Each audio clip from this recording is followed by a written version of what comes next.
ଅଛନ୍ତି କି ଯାକୁ ଖୁସି ଦରକାର ନାହିଁ, ଆନନ୍ଦ ଦରକାର ନାହିଁ, ସନ୍ତୁଷ୍ଟତା ଦରକାର ନାହିଁ, ପ୍ରଚୁରତା ଦରକାର ନାହିଁ।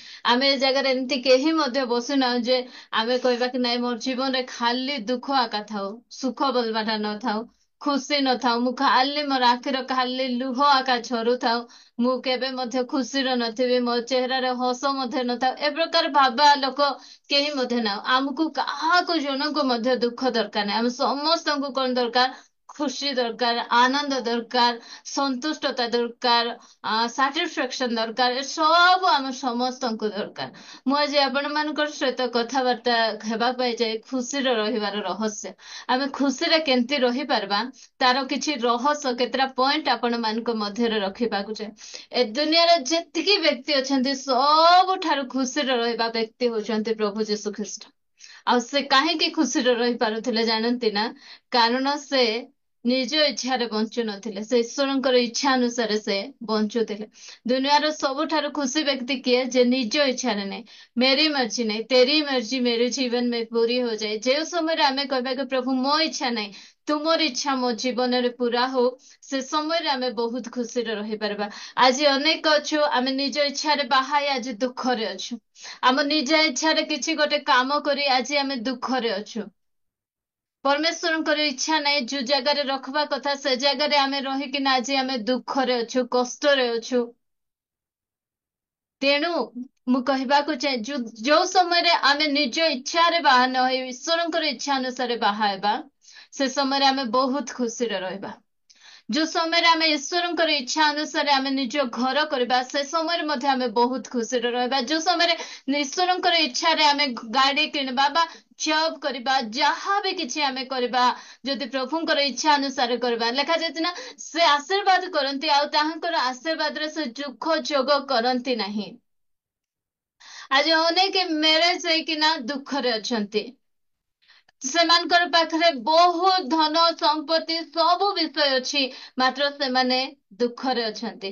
କାହିଁକି ନା ସେମାନେ ନିଜ ଇଚ୍ଛାରେ ସେ ସବୁ କରୁଛନ୍ତି। ଯେବେ ଆମେ ଆମର ନିଜର ଇଚ୍ଛାକୁ ମାରି ପ୍ରଭୁ ତୁମର ଇଚ୍ଛା ମୋ ଜୀବନରେ ସଫଳ ହଉ, ସେ ସମୟରେ ଆମେ ବହୁତ ଖୁସିରେ ରହିବା। ପ୍ରଭୁ ଯୀଶୁ ଖ୍ରୀଷ୍ଟ କହିଲେ ମୁଁ ଜଗତକୁ ମୋର ଇଚ୍ଛା ସାଧନ କରିବା ପାଇଁ ଆସିନାହିଁ, ମୋର ପ୍ରେରଣକର୍ତ୍ତା ଅର୍ଥାତ ମୋର ପିତାଙ୍କର ଇଚ୍ଛା ସାଧନ କରିବା ପାଇଁ ଆସୁଛି।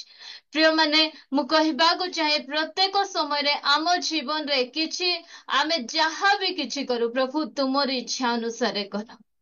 ମୁଁ କହିବାକୁ ଚାହେଁ ଯୋଉ ସମୟରେ ମୋର ଝିଅକୁ ଆମେ ସ୍କୁଲ ଆଡମିସନ କଲୁ, ସେ ସମୟରେ ଆମେ ସ୍ୱାମୀ ସ୍ତ୍ରୀ 2 ଜଣ ବସି ଆମେ ପ୍ରାର୍ଥନା କଲୁ, ପ୍ରଭୁ ଆମେ ଆମ ପିଲାକୁ କୋଉ ସ୍କୁଲରେ ପଢେଇବୁ, ତୁମର ଇଚ୍ଛା। ତ ପ୍ରଭୁଙ୍କର ଇଚ୍ଛା ଅନୁସାରେ ଆମେ ତାକୁ ସେ ସ୍କୁଲରେ ଜଏନ କରିବାରୁ ଆଜି ଯାଏ ତାର ଫିସ୍ ପାଇଁ ଆମମାନଙ୍କୁ ମାନେ ଏତେ ଅସୁବିଧା ହେବାକୁ ପଡିନାହିଁ। ପ୍ରଭୁ ବହୁତ ସୁନ୍ଦର ଭାବରେ ସେ କଢେଇ ନେଇଛନ୍ତି। ଦୀର୍ଘ 12 ବର୍ଷ ସେ ସ୍କୁଲରେ ପଢିଲା ଆଉ ବହୁତ ସୁନ୍ଦର ଭାବରେ ମୁଁ ପ୍ରଭୁ ସେଠିରୁ ଆମମାନଙ୍କୁ ସବୁ ଫିସ୍ କ୍ଲିୟର କରିକିନା ସେ ଆଣିଲେ, କାରଣ ତାଙ୍କର ଇଚ୍ଛା। ଆମ ଜୀବନରେ ଆମକୁ କାହା ଆଗରେ ହାତ ମଧ୍ୟ ପତେଇବାକୁ ପଡିଲା ନାହିଁ। ସେ ପରମେଶ୍ୱର ସେ ଉପଯୁକ୍ତ ସମୟରେ ବହୁତ ସୁନ୍ଦର ଭାବରେ ଆମମାନଙ୍କୁ କଢାଇଲେ। ମୁଁ କହିବାକୁ ଚାହେଁ ଆପଣ କଣ କରିବେ, କଣ ପିନ୍ଧିବେ, ସେ ସବୁରେ ଈଶ୍ୱରଙ୍କର ଇଚ୍ଛା ଲଢନ୍ତୁ। ଅନେକ ସମୟରେ ମୁଁ ଡ୍ରେସ ପିନ୍ଧିଥାଏ, ତାପରେ ମିରର ଆଗରେ ଠିଆ ହେଲେ ମତେ କହେ ତତେ ଡ୍ରେସ ପିନ୍ଧିଲେ ପ୍ରଭୁଙ୍କର ଗୌରବ ହଉ, ପ୍ରଭୁଙ୍କର ଇଚ୍ଛା କି ତତେ ଡ୍ରେସ ବୋଲି କହିଲେ ମୁଁ ଆଉ ଥରେ ସେ ଡ୍ରେସ ରେ କାଢିକିନା ରଖିଦିଏ। ଆମେ ଯାହା ବି କିଛି କରୁ, ଆମେ ଖାଇବା, ଆମେ ପିନ୍ଧିବା, ଆମେ କୋଉ ଜାଗାରେ ରହୁଛୁ, ସେ ସବୁ ଆମ ଜୀବନରେ ଈଶ୍ୱରଙ୍କର ଇଚ୍ଛା ହିଁ ହେବାର ଆବଶ୍ୟକତା ରହିଛି। ପ୍ରିୟ ଭଉଣୀ ମାନେ, ମାର୍ଥା ଖୁସିରେ ନାହିଁ କିନ୍ତୁ ମରିୟମ ବହୁତ ସୁନ୍ଦର ଖୁସିରେ ଅଛି। ପ୍ରଭୁ ଯୀଶୁ ଖ୍ରୀଷ୍ଟ କହିନଥିଲେ କି ମାର୍ଥା ଆମେ ତମ ଘରକୁ ଆସିଛୁ, ଆମେ ସମସ୍ତଙ୍କ ପାଇଁ ତୁମେ ରୋଷେଇ କରିଥାଅ ବୋଲି ପ୍ରଭୁ ଯୀଶୁ ଖ୍ରୀଷ୍ଟ ତାଙ୍କୁ କହିନଥିଲେ, ମାତ୍ର ସେ ନିଜର ଇଚ୍ଛାରେ କରୁଛନ୍ତି। ମରିୟମ ଆରାମ ସେ ଖସରି ଗଲା ପରେ ପ୍ରଭୁଙ୍କର ପାଦ ତଳେ ବସୁଛନ୍ତି। କାହିଁକି ସେ ବସି ପାରିଛନ୍ତି ପୁରା ଟେନସନ ଫ୍ରି ହେଇକି ନା ଖୁସିରେ? କାରଣ ସେ ପ୍ରଭୁଙ୍କର ଇଚ୍ଛାକୁ ସାଧନ କରୁଛନ୍ତି। ଆଉ ପ୍ରଭୁଙ୍କର ଇଚ୍ଛା କଣ? ଆମେ ତାଙ୍କର ପାଦ ତଳେ ବସୁ, ଆମେ ବ୍ୟତିବ୍ୟସ୍ତ ନ ହଉ। ହଁ, କାର୍ଯ୍ୟ କରିବାର ଆବଶ୍ୟକତା ରହିଛି, ରୋଷେଇ କରିବାର ଆବଶ୍ୟକତା ରହିଛି, ଆତିଥ୍ୟ ସତ୍କାର କରିବାର ଆବଶ୍ୟକତା ରହିଛି, ମାତ୍ର ମାର୍ଥା ପରି ବ୍ୟତିବ୍ୟସ୍ତ କଣ କରିବି, କେମିତି କରିବି, ପ୍ରଭୁ ତୁମେ ମୋର ଉପରେ ବେଶୀ ବର୍ଡନ ଲଦି ହେଇଯାଉଛି, ମୁଁ ପାରୁନାହିଁ। କାହିଁକି ତୁମେ ପାରୁନ? କାରଣ ତୁମେ ତୁମ ନିଜର ଇଚ୍ଛାରେ କରୁଛ। ଯୋଉ ସମୟରେ ପ୍ରଭୁଙ୍କର ଇଚ୍ଛାରେ ଆମେ କରିବା ଯେକୌଣସି କାମ, ମଧ୍ୟ ସେବା କାର୍ଯ୍ୟରେ ମଧ୍ୟ ପ୍ରିୟ ଭଉଣୀ ମାନେ ମୁଁ ଆପଣ ମାନଙ୍କୁ କହିବା ଯେ ପ୍ରଭୁଙ୍କର ଇଚ୍ଛା ଲଢନ୍ତୁ। ପ୍ରଭୁଙ୍କର ଇଚ୍ଛା କଣ? ମରିୟମଙ୍କ ପରି ଆମେ ପାଦ ତଳେ ବସୁ। ପ୍ରଥମେ ତାଙ୍କର ସହିତ ଆମେ ବସିବା, ତାପରେ ଆମେ ତାଙ୍କ ନିମନ୍ତେ କାମ କରିବା। ଆଜି ଆମର ଅସୁବିଧା କଣ ହଉଛି? ଆମେ ପ୍ରଭୁଙ୍କ ପାଇଁ କାମ କରୁଛୁ, କିନ୍ତୁ ପ୍ରଭୁଙ୍କର ପାଦ ତଳେ ଆମେ ବସୁନାହୁଁ। ପ୍ରଭୁ ଯୀଶୁ ଖ୍ରୀଷ୍ଟ ମରିୟମକୁ କହିଲେ, ମାର୍ଥା କହିଲେ, ମାର୍ଥା ମାର୍ଥା, ତୁମେ ବହୁତ ବିଷୟରେ ବ୍ୟତିବ୍ୟସ୍ତ ହଉଛ, ତୁମେ ଚିନ୍ତିତ ହଉଛ, ମାତ୍ର ମରିୟମ ଗୋଟିଏ ମାତ୍ର ଉତ୍ତମ ଭାଗ ମନୋନୀତ କରି ତାହା ତାଠାରୁ କେବେ ମଧ୍ୟ ହରଣ କରି ନିଆଯିବ ନାହିଁ। ପ୍ରଭୁଙ୍କର ପାଦ ତଳେ ପ୍ରିୟ ଭଉଣୀମାନେ, ପ୍ରଭୁଙ୍କର ଉପସ୍ଥିତିରେ ରହିବା ଆମର ପରମେଶ୍ୱର ଚାହାନ୍ତି। ତେଣୁ ମୁଁ କହେ, ଯାହା ବି କିଛି କରିବା ପୂର୍ବରୁ ଆମେ ଅନେକ ସମୟରେ ବହୁତ ବ୍ୟସ୍ତ, ମୁଁ ପ୍ରାର୍ଥନା କରିପାରୁନାହିଁ, ବହୁତ ବ୍ୟସ୍ତ, ମୁଁ ଟିକେ ବାଇବଲ ପଢି ପାରୁନାହିଁ। ସେ ବ୍ୟସ୍ତତାରୁ ବାହାରି ଆସନ୍ତୁ। ମିଟିଂ ଚାଲିଛି, ଏତେ ମିଟିଂ ବ୍ୟସ୍ତତାରେ ପ୍ରଭୁଙ୍କର ପାଦ ତଳେ ବସି ହଉନାହିଁ। ନାହିଁ ପ୍ରିୟ ଭଉଣୀ ମାନେ, ସେ ବ୍ୟସ୍ତତା ଜୀବନ ମଧ୍ୟରେ ଆମେ ଯେ ପ୍ରକାର ଆମେ ଅସ୍ତବ୍ୟସ୍ତ ନ ହଉ, ବ୍ୟତିବ୍ୟସ୍ତ ନ ହଉ। ତେଣୁ ପ୍ରଭୁ ଚାହାନ୍ତି ଆମେ ପ୍ରଥମେ ତାଙ୍କର ପାଦ ତଳେ ବସୁ। ଆମେ ମାର୍ଥା ପରି ହେବା ନାହିଁ। ମାର୍ଥା ପରି ହେଇ ଆମେ ନିଜର ଜୀବନକୁ, ବାକ୍ୟରେ ଲେଖାଗଲା, ବଚସା ଆଉ ତର୍କ ବିତର୍କ ବିନା ସମସ୍ତ କାର୍ଯ୍ୟ କର। କେଉଁ ସମୟରେ ଆମେ ବଚସା ଆଉ ତର୍କ ବିତର୍କ ବିନା ସମସ୍ତ କାର୍ଯ୍ୟ କରିବା? ଯୋଉ ସମୟରେ ପ୍ରଭୁଙ୍କର ଇଚ୍ଛା ଅନୁସାରେ ଆମେ କରିବା। ଆମକୁ ଯଦି ପ୍ରଭୁ କହିଥିବେ ଯୋଉ କାମ କରିବା ପାଇଁ, ଆମେ ଯଦି ସେଇ କାମ କରିବା, ତାହେଲେ ଆମ ଜୀବନରେ କେବେ ମଧ୍ୟ ବଚସା ଆସିବ ନାହିଁ, ତର୍କ ବିତର୍କ କେବେ ମଧ୍ୟ ଆସିବ ନାହିଁ। ମାର୍ଥା ନିଜ ଇଚ୍ଛାରେ ଏତେ ବ୍ୟସ୍ତ ହଉଛନ୍ତି।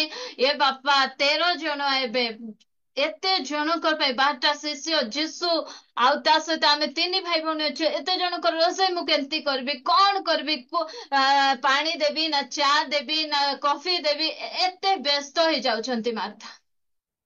ପ୍ରିୟ ଭଉଣୀ ମାନେ, ମୁଁ କହିବାକୁ ଚାହେଁ, ମରିୟମଙ୍କ ପରି ଉତ୍ତମ ଭାଗ ମନୋନୀତ କରନ୍ତୁ, ପ୍ରଭୁଙ୍କ ପାଦ ତଳେ ବସନ୍ତୁ। ସେଇ ପରମେଶ୍ୱର ଆପଣଙ୍କର, ମାନେ ଆମେ ଖୁସି ରହିବାର ରହସ୍ୟ ହଉଛି, ପ୍ରଭୁ ମୋ ଜୀବନରେ ତୁମର ଇଚ୍ଛା ସଫଳ ହଉ। ମୋର ଇଚ୍ଛା ନାହିଁ ବାପା, ତୁମର ଇଚ୍ଛା। ତୁମେ ଯାହା କହିବ ତାହା ମୁଁ କରିବି।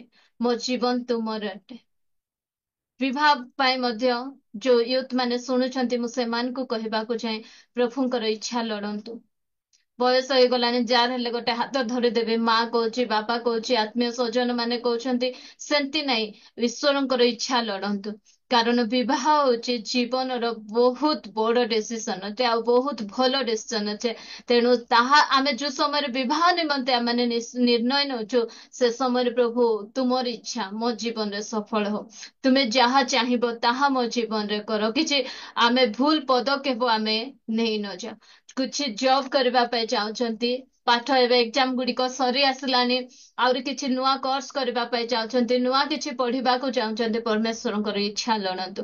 ପ୍ରଭୁ ମୁଁ କଣ କରିବି, ତୁମେ ମତେ ଗାଇଡ କର, ତୁମର ଇଚ୍ଛା ମୋ ଜୀବନରେ ସଫଳ କର। ଆଉ ସେ ପରମେଶ୍ୱର ନିଶ୍ଚିନ୍ତ ଭାବରେ ତାଙ୍କର ଇଚ୍ଛାକୁ ଯୋଉ ସମୟରେ ଆମ ଜୀବନରେ କରିବା, ତାଙ୍କର ଇଚ୍ଛା ଅନୁସାରେ ଆମେ ଯୋଉ ସମୟରେ କରିବା, ଆମେ ବହୁତ ଖୁସିରେ ରହିବା। ନହେଲେ ଅନେକ ସମୟରେ ଆମେ ଦୁଃଖଗ୍ରସ୍ତ ହେଇଯିବା, ଅନେକ ସମୟରେ ଆମେ ଭାଙ୍ଗି ପଡିବା। ମରିୟମଙ୍କ ନିକଟରେ ଯୋଉ ସମୟରେ ଗାବ୍ରିଏଲ ଦୂତ ଆସି କହୁଛନ୍ତି, ଆମେ ପଢିଯିବା 1:38। ଏଥିରେ ମରିୟମ କହିଲେ, ଦେଖନ୍ତୁ, ମୁଁ ପ୍ରଭୁଙ୍କ ଦାସୀ, ଆପଣଙ୍କ ବାକ୍ୟ ଅନୁସାରେ ମୋ ପ୍ରତି ଘଟୁ। ତାହାପରେ ଦୂତ ତାଙ୍କ ନିକଟରୁ ପ୍ରସ୍ଥାନ କଲେ। ଲୁକ 1:38 ପଢିଲେ ଭଉଣୀ। ତ ମରିୟମଙ୍କ ପାଖକୁ ଯୋଉ ସମୟରେ ଦୂତ ଆସୁଛନ୍ତି, ସେ ସମୟରେ ମରିୟମ କହୁଛନ୍ତି, ପ୍ରଭୁ ଏଟା ତ ବହୁତ କଷ୍ଟ ବିଷୟ, ଏଟା ତ ବହୁତ ଅପମାନର ବିଷୟ, ଲୋକମାନେ ମତେ ବିଭିନ୍ନ ପ୍ରକାର କଥା କହିବେ, ଗୋଟେ କୁଆଁରୀ ମା ହେଇଯାଇଛି ବୋଲି। ମାତ୍ର ପ୍ରଭୁ ମୋର ଇଚ୍ଛା ନାହିଁ, ତୁମର ଇଚ୍ଛା ମୋ ଜୀବନରେ ସଫଳ। ଆଜି ମରିୟମ କେତେ ମାନେ ବଡ ପୋଷ୍ଟରେ ଅଛନ୍ତି, ମାନେ କେତେ ବଡ ଜାଗାରେ ଅଛନ୍ତି। ମରିୟମକୁ ପ୍ରାୟ ସମସ୍ତେ ଜାଣୁଛନ୍ତି। ରୋମାନ କ୍ୟାଥଲିକ ଲୋକ ତ ସେମାନଙ୍କୁ ପୂଜା କରୁଛନ୍ତି, ଆମକୁ ମରିୟମକୁ ପୂଜା କରିବା ପାଇଁ କୁହାଯାଏ ନାହିଁ। ମାତ୍ର ମରିୟମ ଯୋଉ ସମୟରେ ପ୍ରଭୁଙ୍କର ଇଚ୍ଛାକୁ ନାଇଁ, ହଁ ପ୍ରଭୁ ମାନି ନେଲେ, ପ୍ରଭୁ ତୁମର ଇଚ୍ଛା ମୋ ଜୀବନରେ ସଫଳ ହଉ, ସେ ସମୟରେ ମରିୟମଙ୍କର ଜାଗା କେତେ ଉପରକୁ ହଉଛି। ଆମେ ଯୋଉ ସମୟରେ ପ୍ରଭୁଙ୍କର ଇଚ୍ଛାକୁ ଆମ ଜୀବନରେ ଦେବା, ପ୍ରଭୁ ଆମମାନଙ୍କୁ ଉପରକୁ ଉଠାଇବେ, ଆମେ ଖୁସିରେ ରହିପାରିବା। ଦେଖନ୍ତୁ, ତାଙ୍କର ବିବାହ ନିର୍ବନ୍ଧ ହେଇଯାଇଛି। ଯୋଉ ସମୟରେ ମରିୟମ ଗର୍ଭବତୀ ଅଛନ୍ତି ବୋଲି ଯୋସେଫ ଶୁଣିଲେ, ତାଙ୍କର ବିବାହ ମଧ୍ୟ ଭାଙ୍ଗିଯିବ। ମାତ୍ର ସେଇ ସମୟରେ ମଧ୍ୟ ମରିୟମ କହୁଛନ୍ତି, ପ୍ରଭୁ ମୋର ଇଚ୍ଛା ନାହିଁ, କଣ ତୁମେ କହୁଛ ମୁଁ ବୁଝିପାରୁନାହିଁ, ମୁଁ କେମିତି ଏସବୁ ହେବ ମତେ ଜଣା ନାହିଁ, ମାତ୍ର ତୁମେ କହୁଛ ବୋଲେ ହେବ, ତ ତୁମରି ବାକ୍ୟ ଅନୁସାରେ ତୁମର ଇଚ୍ଛା ଅନୁସାରେ ମୋ ଜୀବନରେ ଘଟୁ। ଆମ ସମସ୍ତଙ୍କର ଜୀବନ ଏ ପ୍ରକାର ହେବାର ଅଛି ପ୍ରିୟ ଭଉଣୀ ମାନେ। ପ୍ରଭୁ ତୁମରି ଇଚ୍ଛା, ମତେ ଜଣା ନାହିଁ ବାପା ଆଗକୁ କଣ ହେବ, ତୁମେ କହୁଛ ବୋଲେ ହଁ, ତୁମର ଇଚ୍ଛା ମୋ ଜୀବନରେ ସଫଳ ହେଉ ପ୍ରତ୍ୟେକ କ୍ଷେତ୍ରରେ। ଆମେ କଣ କେମିତି କରି ଆଗକୁ ବଢିବୁ ସେ ସବୁରେ ମଧ୍ୟ ପ୍ରଭୁଙ୍କର ଇଚ୍ଛା ଆମ ଜୀବନରେ ସଫଳ ହଉ। ଆଉ ଏମିତି କୋଉ କୋଉ ଅଧିକ ସମୟ ହେଇଯିବ, ଆଉ ଗୋଟେ ବିଷୟ ମୁଁ ଆପଣମାନଙ୍କୁ କହିବାକୁ ଚାହେଁ। ଆଉ ଯଦି ଆମେ ଖୁସିରେ ରହିବାକୁ ଚାହୁଁଛୁ, କାହାଠାରୁ କିଛି ଆଶା କରନ୍ତୁ ନାହିଁ। ଆମେ ଅନେକ ସମୟରେ ଅନେକଙ୍କ ଠାରୁ ଅନେକ ବିଷୟ ଆଶା କରୁ, ଯଦ୍ୱାରା କି ଆମେ ଦୁଃଖିତ ହେଇଯାଇଥାଉ ପ୍ରିୟ ଭଉଣୀ ମାନେ। ଏଟା ମୋ ଜୀବନରେ ମଧ୍ୟ ହେଇଛି। ଆଉ ମୁଁ ବହୁତ ଅନ୍ୟମାନଙ୍କ ଠାରୁ ବହୁତ ଆଶା କରୁଥିଲି, କିନ୍ତୁ ପ୍ରଭୁ ମତେ ଏ ଦିନ ମାନଙ୍କରେ ଶିଖାଉଛନ୍ତି ଯେ କାହାଠାରୁ କିଛି ଆଶା କରିବାର ନାହିଁ।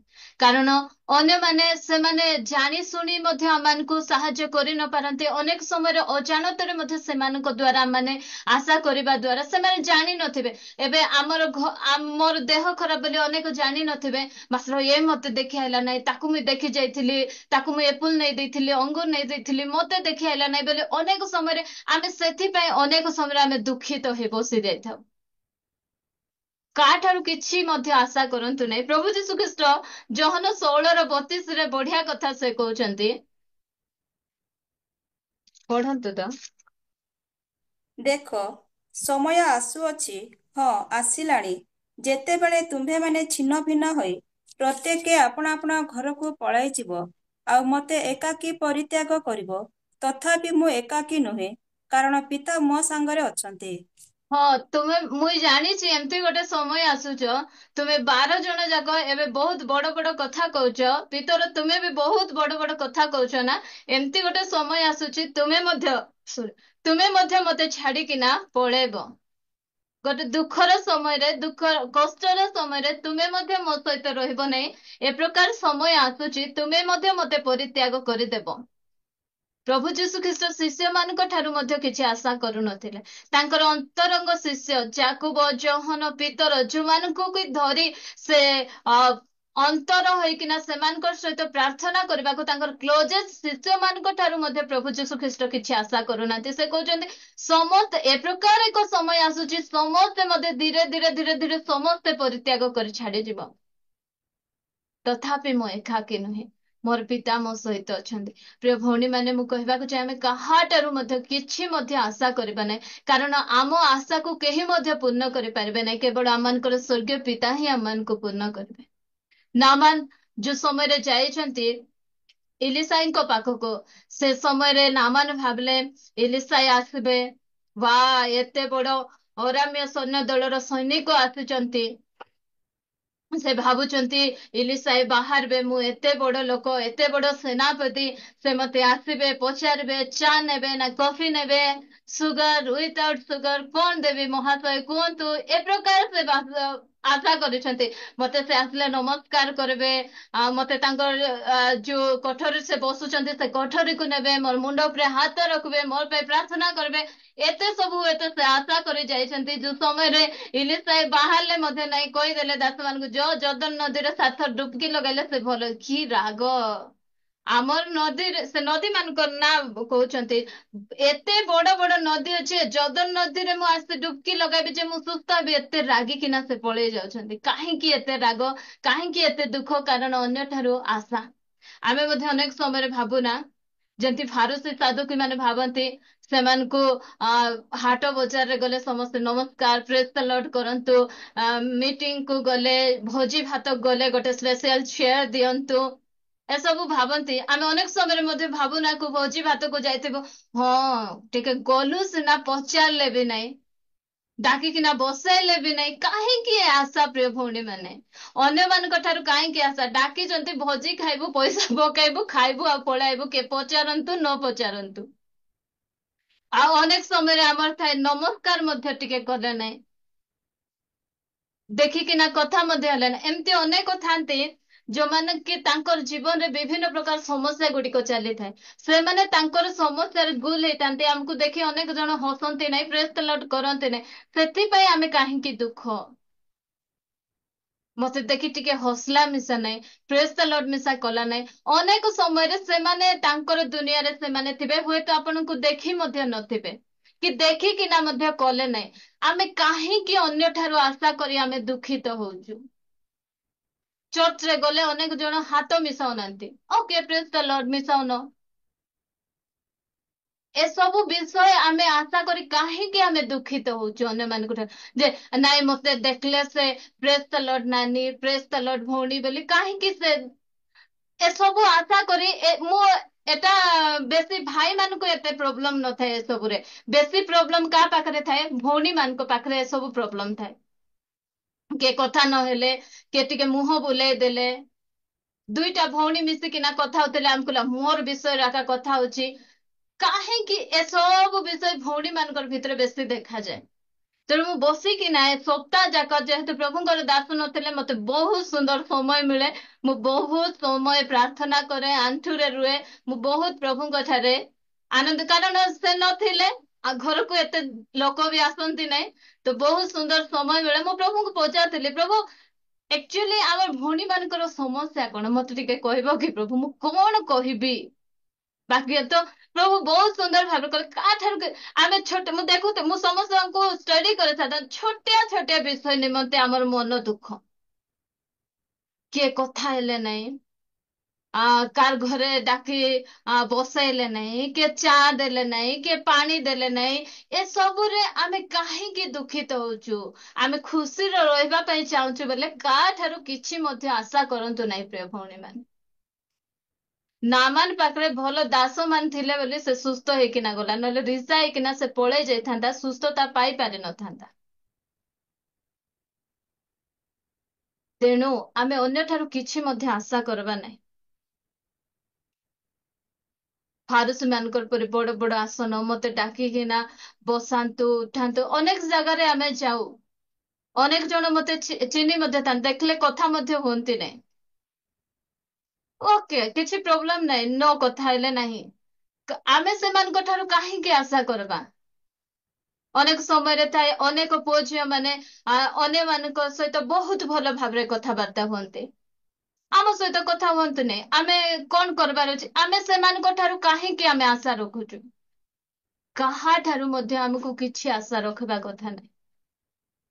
केवल प्रभु ही अछंती, जेंति प्रभु कहले एंते गोटे समय आसीछु तो माने सब मते छाड़ी किना जीवो, मात्र मोर बापा मोर सहित रहबे, से सब बेले मते पचारबे, से केबे मते मते परित्याग करबे नहीं। से इमानुएल परमेश्वर मो सहित अछंती पुरा, मो अन्य ठारू काहे आशा करी निज निजको मु कष्ट देबी, काहे मोर जो खुशी रे रहबा जीवन को मु कोन करबी माने दुख आड़कू नहीं जीवी, अन्य ठारू आशा करे।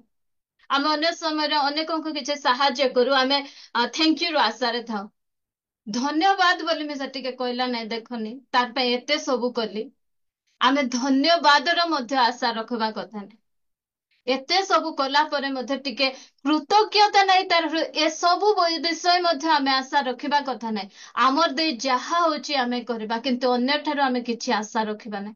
आमे अनेक समय रे भाबू मु तार असुविधा समय रे एम्ति करिछि ना, से मध्ये मते करबो बोली आमे भाबू, किंतु हुए तो तांकर किछि असुविधा हेथिबो, से तांकर भितर से इच्छा थिले मध्ये से हमनको साहाଯ୍य करि पारबे नहीं, हमर असुविधा समय रे हमर पाखो पहुंची पारबे नहीं, एम्ति भी हुए।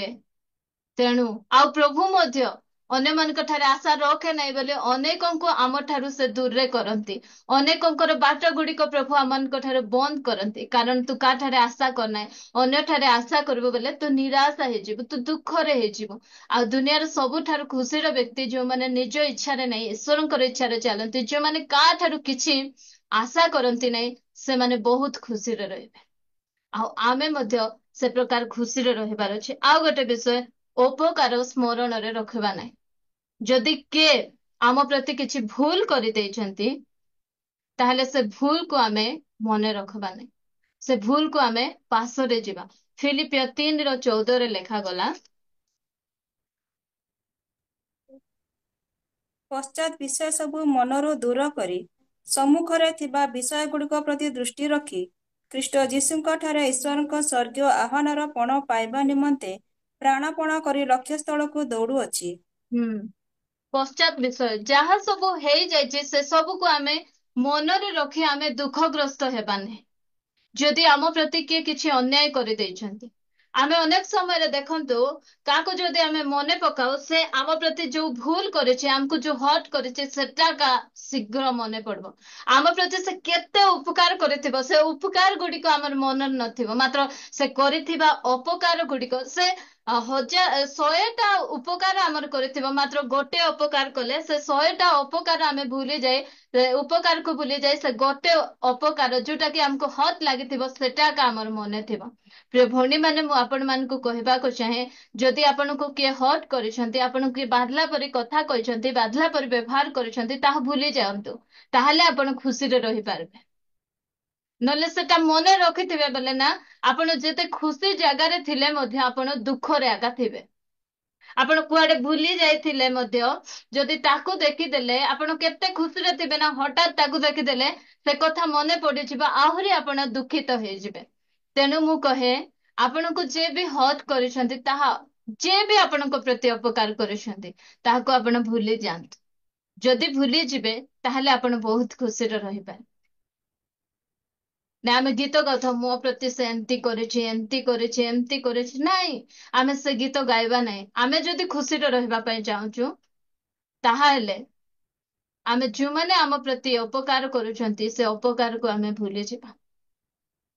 ଯୋସେଫଙ୍କ ବିଷୟରେ ଆମେ ଜାଣିଛୁ ପ୍ରିୟ ଭଉଣୀ ମାନେ, ଯୋସେଫଙ୍କୁ ନିଜର ଭାଇ ମାନେ ବିକି ଦଉଛନ୍ତି।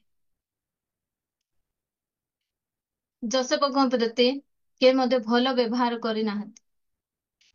ନିଜର ଭାଇ ମାନେ ନେଇକିନା ଇସ୍ମାଏଲ ମାନଙ୍କ ପାଖରେ ବିକି ଦଉଛନ୍ତି। ପୋଟିଫର ଘରେ ଦାସତ୍ୱ ଅବସ୍ଥାରେ ସେ ରହୁଛନ୍ତି। ସେ ସମୟରେ ଯୋଉ ସମୟରେ ଦୁର୍ଭିକ୍ଷ ପଡିଛି, ପୁନର୍ବାର ତାଙ୍କର ଭାଇମାନେ ଯେତେବେଳେ ତାଙ୍କ ସହିତ ସାକ୍ଷାତ କରିବା ପାଇଁ ଆସୁଛନ୍ତି, ସେ ସମୟରେ ଯୋସେଫ କେମିତି ଗୋଟେ ପୁରାତନ ନିୟମର ବ୍ୟକ୍ତି ହେଇ ଏମିତି ଷ୍ଟେଟମେଣ୍ଟ କେମିତି ବାହାରୁଛି, ମୁଁ ଯୋଉ ସମୟରେ ଏସବୁ ପଢେ ସେ ସମୟରେ ମୋର ହୃଦୟ ଗୁଡିକ ବିଦୀର୍ଣ୍ଣ ହେଇଯାଏ। ମୁଁ ଯେବେ କିଏ ମତେ ହଟ୍ କଲାଟା ମନେ ପକାଉଥାଏ, ସେ ସମୟରେ ମୁଁ ଯୋସେଫକୁ ମନେ ପକାଏ। କହେ ପ୍ରଭୁ, ଏମିତି ଯୋସେଫଙ୍କ ପ୍ରତି ଏତେ ଅନ୍ୟାୟ ହେଲା ପରେ ମଧ୍ୟ ଯୋସେଫଙ୍କର ମୁଖରୁ ଏମିତି ଭାଷା କେମିତି ବାହାରୁଛି? ଆମେ ପଢିବା 45ରୁ 5 ପଢନ୍ତୁ, ଆଦି ପୁସ୍ତକ। ମାତ୍ର ତୁମ୍ଭେମାନେ ମୋତେ ଏଠାକୁ ଆସିବା ପାଇଁ ବିକ୍ରୟ କଲ ବୋଲି ଏବେ ଦୁଃଖିତ ଓ ଆପଣା ଆପଣା ପ୍ରତି ବିରକ୍ତ ହୁଅ ନାହିଁ, କାରଣ ପରମେଶ୍ୱର ପ୍ରାଣ ବଞ୍ଚାଇବା ନିମନ୍ତେ ତୁମ୍ଭମାନଙ୍କୁ ଆଗେ ମୋତେ ପଠାଇଲେ। ନିଜର ଭାଇମାନଙ୍କୁ ସାନ୍ତ୍ୱନା ଦଉଛନ୍ତି, ତୁମେ ମାନେ ବ୍ୟତିବ୍ୟସ୍ତ ହୁଅ ନାହିଁ, ଦୁଃଖିତ ହୁଅ ନାହିଁ, ମତେ ବିକି ଦେଲ ବୋଲି ତୁମେ ମାନେ ଟେନସନ ନିଅ ନାହିଁ। ଆମେ ହେଲେ କେମିତି କହିଥାନ୍ତୁ, ଦୁର୍ଭିକ୍ଷ ହେଇଛି ପରା, ଭୋକରେ ମରୁଛ, ମର, ଭଲ ହେଇଛି, ମତେ ବିକିଲ ବୋଲି ତୁମର ମାନଙ୍କର ଦଶା ଏମିତି। ଆମେ ଅନେକ ସମୟରେ ଏ ପ୍ରକାର କହୁ, ମୋ ପ୍ରତି ଏମିତି ବ୍ୟବହାର କରିଛୁ ନା, ସେଟା ପାଇଁ ତତେ ସେମିତି ହେଇଛି, ହେଉ ଭଲ ହେଇଛି ବୋଲି ଆମେ କହିଥାଉ। କିନ୍ତୁ ଯୋସେଫ ସେ ପ୍ରକାର କରୁନାହାନ୍ତି। ଭାଇ ମାନେ, ତୁମେ ମାନେ ମତେ ବିକି ଦେଲ ବୋଲି ନିଜେ ତୁମେ ଗିଲ୍ଟି ଫିଲ୍ କର ନାହିଁ। ଏଟା ପରମେଶ୍ୱରଙ୍କର କାର୍ଯ୍ୟ। ଯାହା ସବୁ ତୁମେ ମୋର ଅମଙ୍ଗଳ ନିମନ୍ତେ କଲ, ସେ ସବୁ ପ୍ରଭୁ ଆଗରୁ ସେ ଯୋଜନା କରିଛନ୍ତି। ଏମିତି ଦୁର୍ଭିକ୍ଷ ପଡବ ବୋଲି ସେ ଜାଣିଥିବାରୁ ମତେ ଆଣି ଫାର୍ଷ୍ଟରେ ମିଶର ଦେଶରେ ରଖି ଏ ସବୁ ଅଧିକାର ଦେଇଛନ୍ତି, ଆମେ ଯେମିତି ଭଲରେ ରହିପାରିବା ବୋଲି। କେମିତି କଥା ସେ କହୁଛନ୍ତି ଦେଖନ୍ତୁ। ଆମେ ଜାଣୁ ଯୋଉ ସମୟରେ ଅନେକ ସମୟରେ ଆମମାନଙ୍କ ବିରୁଦ୍ଧରେ ଅନେକ ଉଠନ୍ତି। ଆମେ ଜାଣୁ ଯେ ସେଇ ଭୁଲ ଯୋଗୁ ସେମାନଙ୍କର ଜୀବନରେ ସେ ସବୁ ହୁଏ। ସେ ସମୟରେ ମୁଁ ଆଣ୍ଠୁ ଭାଙ୍ଗେ, ପ୍ରଭୁ ମୋର ହୃଦୟରେ କେବେ ମଧ୍ୟ ନ ଆସୁ ଯେ ଭଲ, କାହିଁକି ନା ଯୋଉ ସମୟରେ ସେମାନେ କହିଲା ବେଳେ ଆମେ ନୀରବ ରହିଯାଉ, ସେ ସମୟରେ ପ୍ରଭୁ ଆମ ସପକ୍ଷରେ ଯୁଦ୍ଧ କରନ୍ତି। ଆଉ ସେ ସମୟରେ ହେଲା ବେଳେ ପ୍ରଭୁ କେବେ ମଧ୍ୟ ମୋ ପାଠରେ ଭଲ ହେଇଛି ବୋଲି ନ ବାହାରୁ। ପ୍ରଭୁ ମୁଁ ପ୍ରାର୍ଥନା କରେ ସେ ସବୁରୁ ସେମାନଙ୍କୁ ତୁମେ ଯୀଶୁଙ୍କ ନାମରେ ବାହାର କର ବୋଲି। ଆଉ ଆମର ହୃଦୟକୁ ସେ ପ୍ରକାର କରିବାର ଅଛି, ଶିଖେଇବାର ଅଛି ଏ ହୃଦୟକୁ। ଆଉ ଅପକାରକୁ ସ୍ମରଣରେ ନ ରଖବା ପାଇଁ, କାରଣ ଆମେ ଯେତିକି ଭୁଲ ପ୍ରଭୁଙ୍କ ବିରୁଦ୍ଧରେ କରିଛୁ ନା, ଆମ ବିରୁଦ୍ଧରେ କିଏ ମଧ୍ୟ ସେତିକି ଭୁଲ କରିନାହାନ୍ତି। ପ୍ରଭୁ ଆମକୁ ଜାଣି ଜାଣି ଯେବେ ପ୍ରେମ କରୁଛନ୍ତି, ଆମର ଅପରାଧକୁ ସେ ଯେବେ ପୂର୍ବରୁ ପଶ୍ଚିମ ସେ ଦୂର କରିଦେଇଛନ୍ତି, ଆଉ ଆମର ଅପରାଧକୁ ଯେତେବେଳେ ସେ ସ୍ମରଣ ରଖୁନାହାନ୍ତି, ଆମ ବିରୁଦ୍ଧରେ କିଏ ଟିକେ କଣ କରିଦେଲେ ଆମେ କାହିଁକି ପ୍ରିୟମାନେ ସେଟାକୁ ସ୍ମରଣ ରଖି ଆମର ବିପିକୁ ଆମେ ହାଇ କରିବା? ଆମେ ପାଶରେ ଯିବାର ଅଛି। ଛାଡ, ଧୂଳି ଲାଗିଛି ତ ଝାଡି ଦେଲେ, ଧୂଳି ଲାଗିଥିଲା ପରେ ଆମେ କେତେ ସମୟ ସେଟାକୁ ମନେ ରଖୁଛୁ, ଝାଡିଲା ପରେ ସରିଗଲା। ନାଇଁ, ମୋର ଏ ଜାଗାରେ ଧୂଳି ଲାଗିଥିଲା ଲାଗିଥିଲା ବୋଲି ଆମେ ଅନେକ ଥର ଆମେ ସେଟାକୁ ଘୋଷି ହଉନା, ଆମେ ଝାଡି ଦେଲୁ ତ ସରିଗଲା। କିଏ ବି ଆମକୁ ହର୍ଟ କରନ୍ତୁ, ଆମର ହିଁ କଷ୍ଟ ହେବ। ଯଦି କିଏ ଆମର ପ୍ରତି ଅପକାର କରିଛନ୍ତି ସେଟାକୁ ସ୍ମରଣ ରଖି ଆମେ ଯଦି ଘୋଷି ହେଉଥିବା, ଆମେ ଯଦି କ୍ଷମା ଦେବା ନାହିଁ, ଆମେ ଯଦି ଭୁଲି ଯିବା ନାହିଁ, ତାହେଲେ ଆମର ହିଁ କଷ୍ଟ ହୁଏ। ଆମେ ହିଁ ଖୁସିରେ ରହିପାରିବା ନାହିଁ। ଯଦି ଆମେ ଖୁସିରେ ରହିବା ପାଇଁ ଚାହୁଁଛୁ, ଆମ ପ୍ରତି ଯିଏ ବି ଅପକାର କରୁଛନ୍ତି ତାହାକୁ ଆମେ ଭୁଲି ଯିବା। ଯିଏ ବି କରନ୍ତୁ, ସେ ମୋ ମା ହେଇପାରନ୍ତି, ମୋ ସ୍ଵାମୀ ହେଇପାରନ୍ତି, ମୋ ଭାଇ, ମୋ ବନ୍ଧୁ, ମୋ ଇଂଲିଶ ମାନେ ଯିଏ ବି ହେଇପାରନ୍ତି, ମୋ ପ୍ରତି ଯିଏ ବି କିଛି ଅନ୍ୟାୟ କରିଛନ୍ତି, ତାହାକୁ ଆମେ ଭୁଲି ଯିବାର ଆବଶ୍ୟକତା ରହିଛି। ସେ ସବୁକୁ ଭୁଲିଲେ ହିଁ ଆମେ ଖୁସିରେ ରହିପାରିବା। ଯୋସେଫ ଏତେ ବଡ ପ୍ରଧାନମନ୍ତ୍ରୀ ହେଇଛନ୍ତି, ତାଙ୍କର ପାଖରେ ପୁରା ଅଧିକାର ଅଛି, ତାଙ୍କର ଭାଇମାନଙ୍କୁ ସେ ଦଣ୍ଡ ଦେଇପାରିବେ।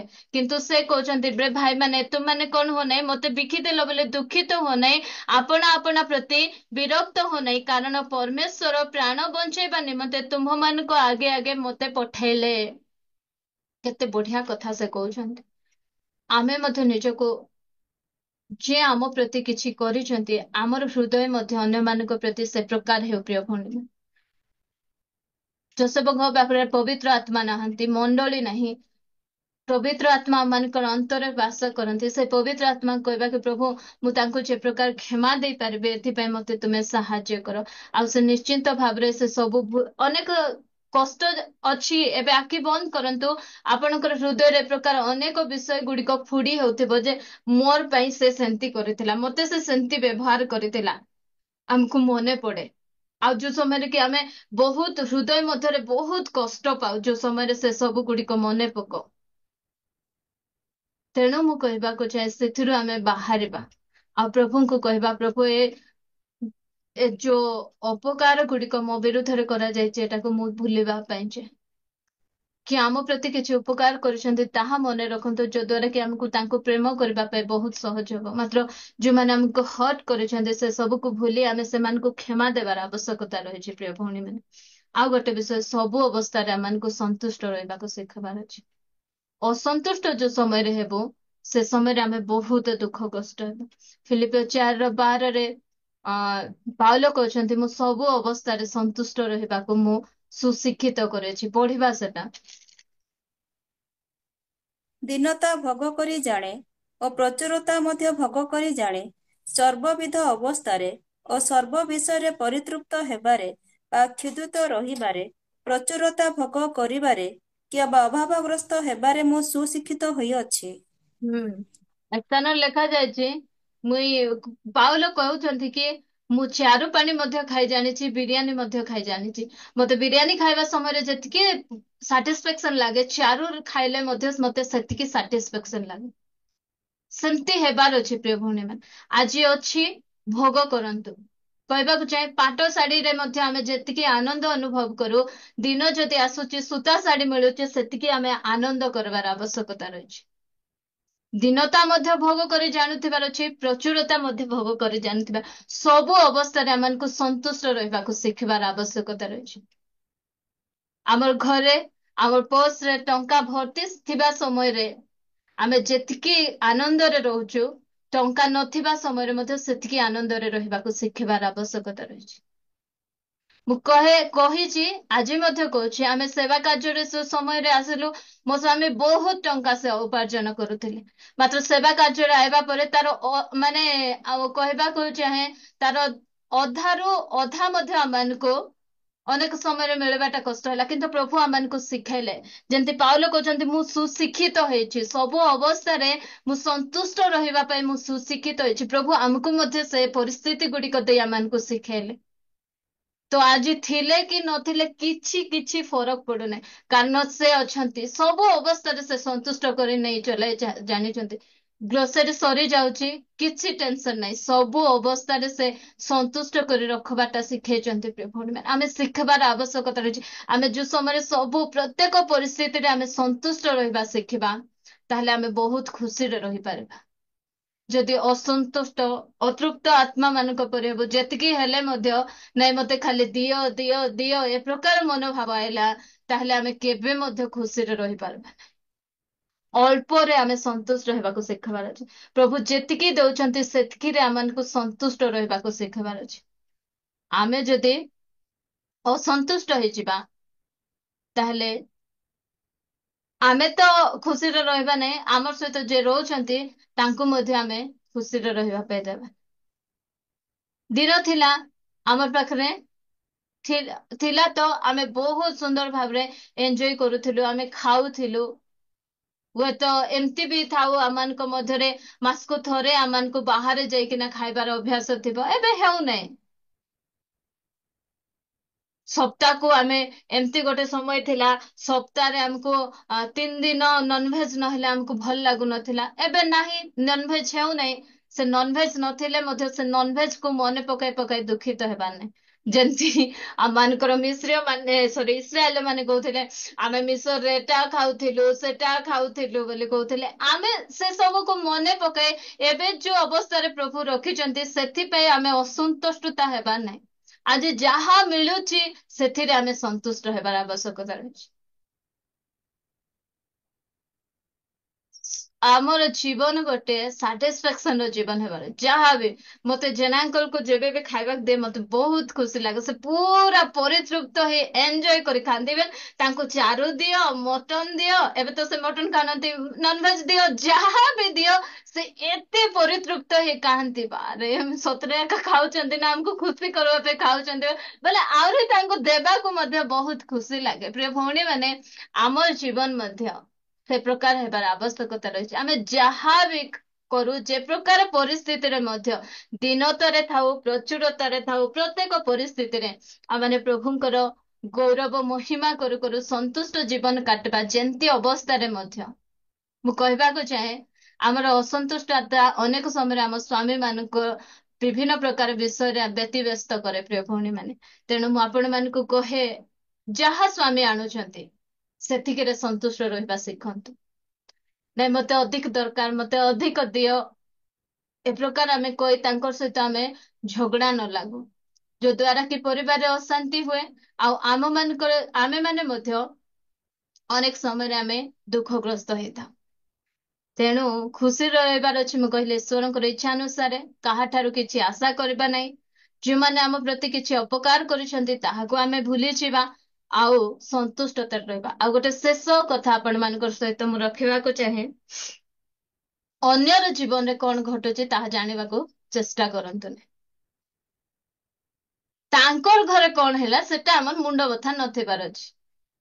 ମତେ ଲାଗୁଛି ଭଉଣୀ ମାନଙ୍କୁ କିଛି କିଛି ସାହାଯ୍ୟ ହେଉଛି ବୋଲି, କାରଣ ଏସବୁ, ଯେହେତୁ ମୁଁ ମଧ୍ୟ ଗୋଟେ ଭଉଣୀ, ଏସବୁ ବିଷୟ ଗୁଡିକ ମତେ ଅନେକ ସମୟରେ ଇରିଟେଟ କରିଛି। ସେଥିପାଇଁ ମୁଁ ଆପଣ ମାନଙ୍କୁ କହିବାକୁ ଚାହେଁ, ଅନେକ ସମୟରେ ଏସବୁ ବିଷୟ ଗୁଡିକ ମତେ ଦୁଃଖଗ୍ରସ୍ତ କରିଛି। ତେଣୁ ମୁଁ ଆପଣ ମାନଙ୍କୁ କହିବାକୁ ଚାହେଁ, ଆମେ ମାନେ କାର ଫ୍ୟାମିଲିରେ କଣ ଘଟୁଛି ଆମେ ସେଥିରେ ମୁଣ୍ଡ ପୁରେଇବା ନାହିଁ। Mind your own business. ଆମକୁ କଣ ସେଟା ଆମେ ଦେଖ, ଯଦ୍ୱାରା କି ଆମେ ବହୁତ ଖୁସିରେ ରହିପାରିବା। ତାଙ୍କର ଘରେ କିଏ ଗଲେ, ତାଙ୍କର ଘରେ କିଏ କିଏ ଯାଇ ବସିଛନ୍ତି, କଣ କଥା ହଉଛନ୍ତି, ତାଙ୍କର ଘରେ କଣ, ଆମେ ଆମର ଘରେ ଆମେ ଯେତେବେଳେ ରନ୍ଧା ହେଇଥିଲେ ଆମେ କେତେ ଚୁରଚୁରା ହେଇଥିଲା, ହାय ବୋଲି ଖାଇଲି ବୋଲି ଆମେ ବହୁତ ଖୁସିରେ ଥିବୁ। ମାତ୍ର ଯେତେବେଳେ ଶୁଣିଦେବୁ ଆମର ପଡିଶା ଘରେ ମଟନ ହେଇଥିଲା ବେଲେ ଆମେ ଦୁଃଖ ହେଇଯିବୁ। କାହିଁକି ନା ଆମକୁ, ପ୍ରଭୁ ତୁମେ ତାଙ୍କୁ କାହିଁକି ମଟନ ଦେଲ? ଆରେ ବାପା, ତୁମକୁ ଆମିଷ ଝୋଲ ଦିଆଯାଇଛି, ତୁମର ଘରେ ଆମିଷ ଝୋଲ ହେଇଛି, ତୁମେ ସେଥିରେ ଖୁସି ଥିଲ, ଅନ୍ୟଟା ଦେଖି କାହିଁକି ତୁମେ ଦୁଃଖିତ ହଉଛ? ଅନ୍ୟ ଘରେ କଣ ହଉଛି କାହିଁକି ସେଟା ଦେଖି ତୁମେ ଦୁଃଖିତ ହେଇଯାଉଛ? ଯେତେବେଳେ ଜହନକୁ ପ୍ରଭୁ ଯୀଶୁ ପିତରଙ୍କୁ ଆମେ ପଢିବା ଜହନ 21:21।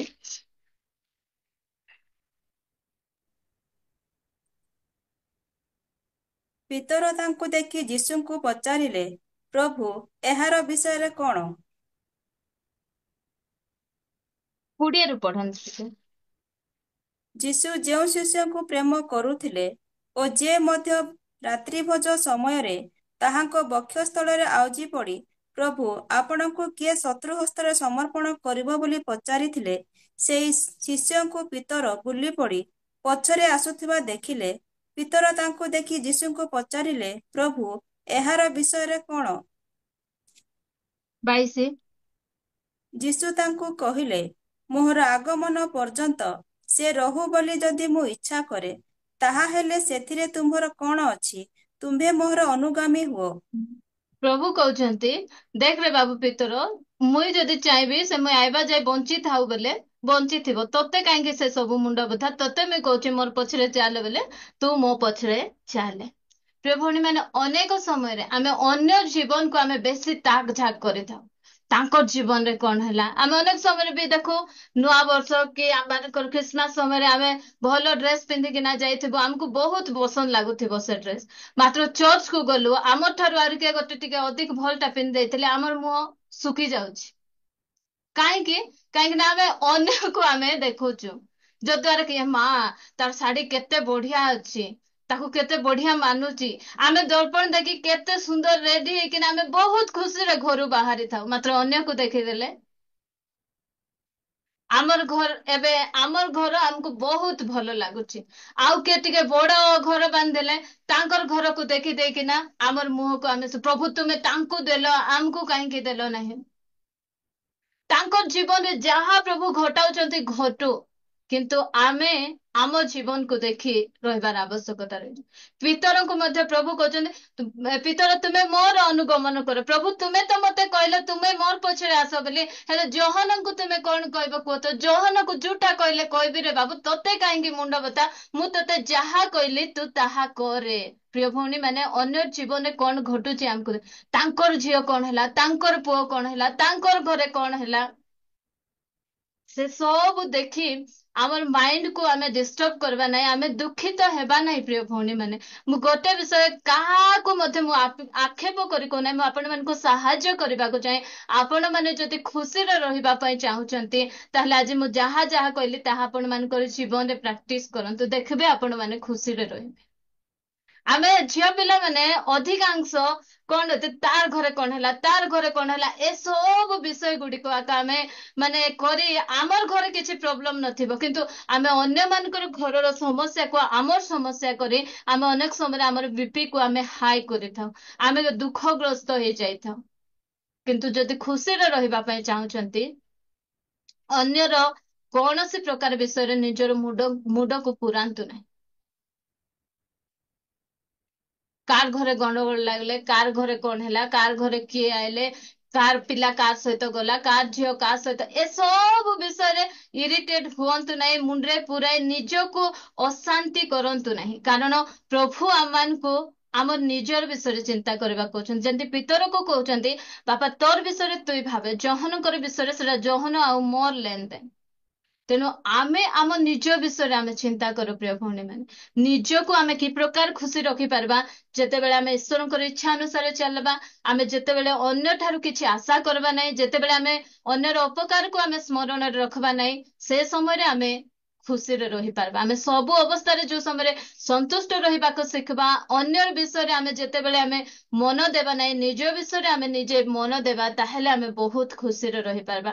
ମୁଁ ଆଶା କରେ ପ୍ରଭୁ ଆପଣମାନଙ୍କୁ ସାହାଯ୍ୟ କରୁଥିବେ, ଆଉ ମୁଁ ଆପଣମାନଙ୍କୁ ମଧ୍ୟ କହିବାକୁ ଚାହେଁ, ସବୁ ବିଷୟ ଗୁଡିକ ଆମମାନଙ୍କ ଜୀବନରେ ଆମେ ଅଭ୍ୟାସ କରୁ, ଆଉ ଆମେ ଦୁନିଆର ସବୁଠାରୁ ଖୁସିରେ ରହିବା ବ୍ୟକ୍ତି ଆମେ ହେବାର ଅଛି। ଆମର ମୁହଁରେ ସବୁବେଳେ ସେ ହସ ହସ ରହିବାର ଆବଶ୍ୟକତା ରହିଛି। ପ୍ରଭୁ ଅଳ୍ପ ବାକ୍ୟରେ ଆମ ସମସ୍ତଙ୍କୁ ଆଶୀର୍ବାଦ କରନ୍ତୁ। ପ୍ରେଜ୍ ଦ ଲର୍ଡ।